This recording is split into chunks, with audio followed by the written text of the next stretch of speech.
Okay, so parami na po ng parami mga tugtugan doon sa banda namin. That's why kailangan kong pumarito uli sa likuran, no? Para at least kahit papaano medyo peaceful. Less noisy, kumbaga, no? Okay. So, ito pong pag-aaral natin to, I just want to go straight, you know, doon sa pinakapuso ng ating pag-uusapan. Yung presensya ni Jesus sa bawat believers. Napakahalaga po niyan. Yan po ang madalas na alam natin since naging Kristiyano po tayo, Jesus is always with us. Wala naman pong duda roon. Pero kapag ka nandyan na yung mga pagsubok, mga pinagdadaanan sa buhay, medyo nalilimutan mo yan. Huwag kang magkakaila. Nalilimutan mo yan. Pero si Jesus hindi umaalis sa atin. Lagi po siyang nandiyan. Okay. So, meron pong tatlong magbabarkada. Si Meshach, Shadrach, Abednego. Ito po matatagpuan sa Old Testament sa akyat ni Daniel, no? Si Daniel po actually kabady-bady nila, isa nilang dabarkads, no? Pero during this time, si Daniel was already promoted. Prinomote siya ni Haring Nebuchadnezzar, if I am not mistaken. That's why, King Cyrus yata, I'm not surely familiar with that. Who's that king who promoted him, then he assigned him somewhere very far from the Dura compound where it all happened, no? Itong pag-uusapan natin. Ito po ay tatlong magkakabarkada, dabarkads, Meshach, Shadrach, Abednego. Ito po mga ito ay may mahigpit. Yan, under the law po ito, don't get me wrong. Ito po ay not under the new covenant of grace as we have as we have right now. Ito po ay talagang matindi. Okay? Sunod ka rito, sunod ka dyan. Sumusunod sa batas ng Panginoong Hesukristo. Kasi under the law sila. Okay, so ito po ang nangyari. Ito pong haring ito na Nebuchadnezzar nga po. Si Nebuchadnezzar natuwa kay Daniel. That's why, of course. It's Nebuchadnezzar who assigned him somewhere. Na-promote na po kasi siya. So, naiwan itong tatlong dabarkads niya. Mga kaibigan niya, kabady-bady niya. Okay, so, sila po ay nakitaan din naman ni Nebuchadnezzar ng tinatawag na katalinuhan, pagiging wise, no? Maabilidad, because the Lord is with them. Ayan po ang numero unong makikita po natin na main reason why nag-e-excel sila sa lahat ng kanilang ginagawa. Tandaan po niyo, if you belong to Jesus, mag-e-excel ka sa lahat ng ginagawa mo. We excel in everything we do. Yes, nandiyan si Taning, kumokontra, gumagawa ng paraan para i-distract tayo, but still, Jesus is still and always be with us. Yan, okay, so maganda po yan.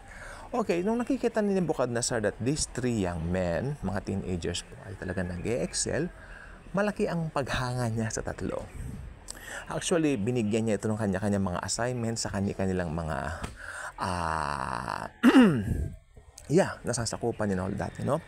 Until one day, itong si Nebuchadnezzar, punong-puno kasi ng pride ang haring ito. Full of pride si Nebuchadnezzar. Sabi niya, ito na ang aking mga na-achieve. Sabi niya, I have a lot of achievements already. So, karapat-dapat lang. Ayan, sabi niya sa sarili niya, magpapagawa ako ika ng mataas kong rebulto. So, nagpalilok siya ng kanyang rebulto. Mostly, gawa po siguro sa kahoy na malaki, no? O bronze, whatsoever, hindi natin alam. Pero isa lang po sigurado, rebulto niya yon. Okay. At nagpa-instruct siya din sa kanyang mga satraps. Mga satraps means, ito yung kanyang mga alila, mga alipin. Sabi niya, sabihin mo sa buong nasasakupan ko na kapag ka narinig nila yung kling, kling, kling, parang bell, no? Lahat luluhod at sasamba dito sa aking larawan. Wala po ba kayo napapansin? Yan ang magiging, ito po ay anino nung mangyayari sa Great Tribulation dun sa Antichrist. Ipapasamba ng Antichrist yung kanyang rebulto sa pamamagitan ng false prophet na kanyang uutusan. So, talagang may parallels po, ano? Okay, balik po tayo dito sa pangyayaring ito sa tatlong magkakaibigan nila sila, Shadrach, Meshach, Abednego. So, ito po, no? Sabi niya, lahat ng makakarinig ng kling, kling, kling, they should fall down and bow their heads. dito sa aking rebulto. Yan. Narinig ito ng tatlo. So, sabi nila, kay Jesus lang kami sasamba. No, napakaganda, no? Okay. So, right after that, nag-umpisa na. Kling, kling, kling. Nagluhuran lahat. Yan. May nakita sila.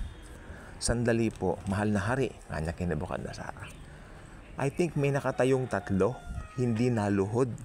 Hindi sumunod. Hindi ka pinasawa, mga pasaway. No? Dinedma ka. Okay. Sino yun? Kanya. Si Shadrach, si Meshach, Abednego. Kanyang ganon. Pumuntahin dito. Punta naman. Oh. Bakit kayo hindi lumuhod sa ribultong pinagawa ko? Sabi nung tatlo, sorry, mahal na hari, sa Panginoong Hesukristo lang kami luluhod. Kahit magalit kayo sa amin, kay Jesus lang kami luluhod, sabi niya. Wow, di ba? So anong lesson natin dito? Sa atin, mga Kristiyano, kay Jesus lang tayo sasamba at luluhod. Di ba? Hindi sa mga kung ano-ano diyan. So ayun na nga, nagkalit ngayon itong hari na si Nebuchadnezzar. Kanyang ganon. So ginawa niya, may pugon siya. Alam niyo yung pugon? Pinapainit doon yung mga di ba mga tinapay, yung mga pandesal, pag bumibili tayo doon sa pugon, ito po ay anong tawag dito, idinaraan, no? Ayan. Pasaway. Yan ganon. Itapon sila sa pugon. Alam niyo po ba, sabi ni Nebuchadnezzar, sandali. Painitin niyo pala yan ng 7 ulit. Yan. Ibig sabihin, mainit na yung pugon, 7 times pa nilang pinainit kaysa doon sa usual na kainitan nito. Kaya ang nangyari, nung kukunin na itong tatlo para itapon nga po sila sa pugon, ang nangyari, yung mga magtatapon sa kanila sa pugon, sila ang nangamatay sa sobrang init. Pero yung tatlo, tinapon sila sa loob. Ayan. Sabi ni Nebuchadnezzar, dedo na kayo, dedo na, tegi na kayo. Ayan. Tapos na ganyan, silipin ko nga, sumilip ngayon si Nebuchadnezzar. Sandali. Tinawag niya yung algila niya, alipin niya. Hindi ba 3 lang na tao ang tinapon natin sa pugon? Bakit nakakakita ako ng 4 na tao? At yung isa ay parang Diyos. Sabi niya. Wow! Coming from the mouth of Nebuchadnezzar na unbeliever. Sabi niya ganyan. Natakot siya. Tapos sumigaw na si Nebuchadnezzar, Meshach, Shadrach, Abednego, magsilabas kayo. At lumabas po yung 3 mula sa pugon. At sabi ng Biblia na hindi man lang sila napaso, hindi man lang sila nag-amoy usok, ni konting galos, wala sila. Alam nyo, totoo po yan. Kasi i-break ng kapangyarihan ng Panginoong Hesukristo yung natural law. Sa natural law, pag nilagay mo ang kamay mo sa init, mapapasok ka. Pero sa law, sa kapangyarihan ni Jesus, sa grace niya, mabe-break lahat yan. Remember, Jesus is the creator of the universe. And mula noon, sabi niya, lahat ipinag-uutos ko, sasamba na kayo kay Jesus. Yan.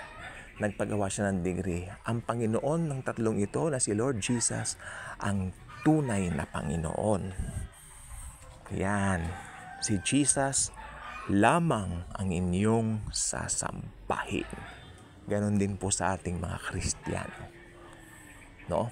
Marami pong temptation, nakapaligid, si Satan nagawa ng paraan, pero deadmahin natin siya. Kay Jesus lang po tayo mag-focus sapagkat si Jesus, He gave Himself for us para magkaroon tayo ng tinatawag na Zoe life.